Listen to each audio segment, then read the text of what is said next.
Hey everybody, I'm just going to talk to you today a little bit about content marketing and how you can use content marketing to drive sales.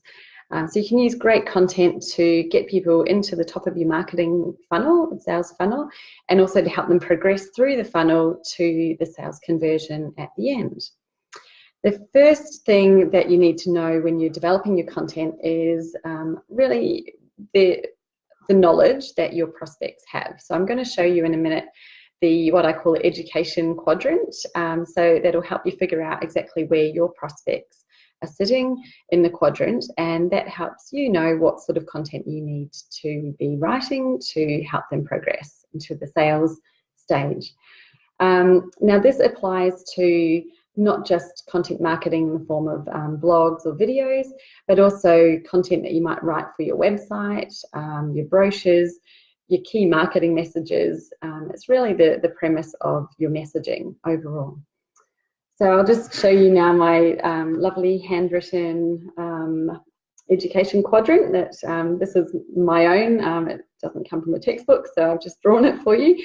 So down the bottom we have product knowledge, so the level of product knowledge they have, and up the side here, problem knowledge, so that's knowing how much they know about their problem.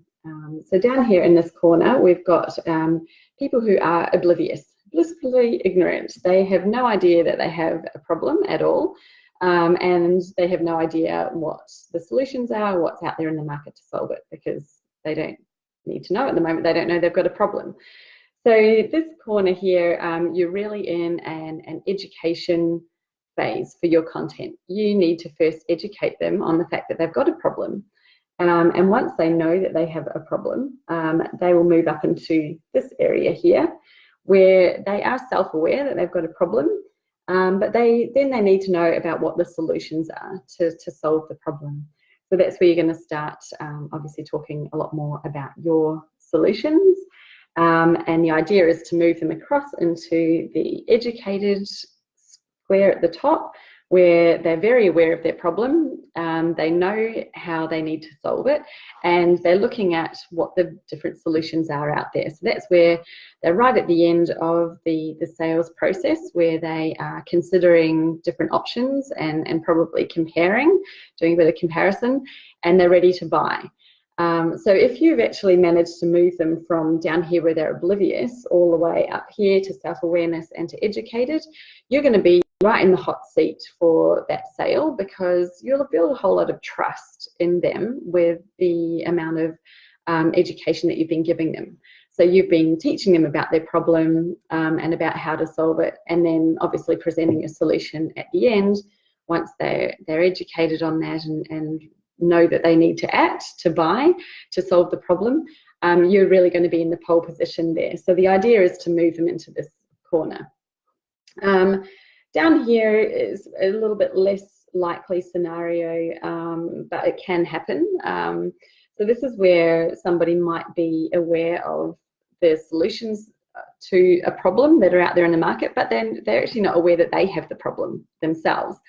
So that's a kind of a funny situation there, where you need to educate them on the fact that they have a problem. So your content might be a bit of more self-diagnosis type of blogs, like how to know whether you have a problem in this, and maybe some questions that you ask them that help them come to the realization that, oh, they do have a problem actually, and they should be looking at solving that. So you're really in a convincing mode here with your content, where you want to convince them that they have a problem.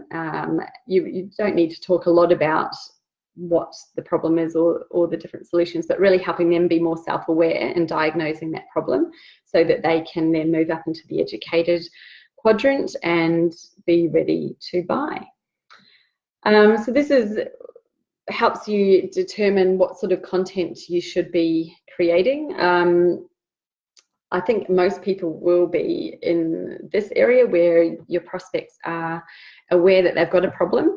They may or may not be aware of what solutions are out there on the market, and they may or may not have heard of your brand before. So you need to be building trust through the content, so showing your knowledge and your expertise, which helps them to understand what options are out there for them, and also build the trust in you that they should buy from you in order to solve their problem.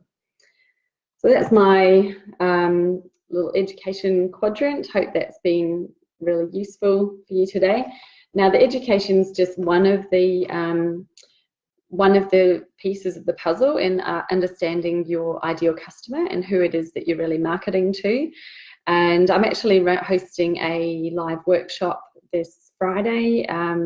If you are watching this video live or today and you don't know who your ideal customer is, we go through all of the questions that help you really build a detailed profile of who your ideal customer is. And that includes their buying behavior and how they like to buy, so that you know where to approach them with a sales message, and how to actually set up your business processes to help you make that sale better for your ideal customer. It also talks about their beliefs and their knowledge. So again, more so than just the knowledge of their product or their situation, but what they think and feel in general about those issues that might be relating to them choosing a solution. So what we do in the workshop is we profile your ideal customer and create a custom avatar, and then actually work through writing 2 of your key marketing messages in order to be able to attract them. So if you're interested in joining the workshop, I will post a link to the workshop page where you can check out some tickets, and I think there's still a few early bird tickets available if you're keen, and I would look forward to seeing you on Friday. Okay, see you later.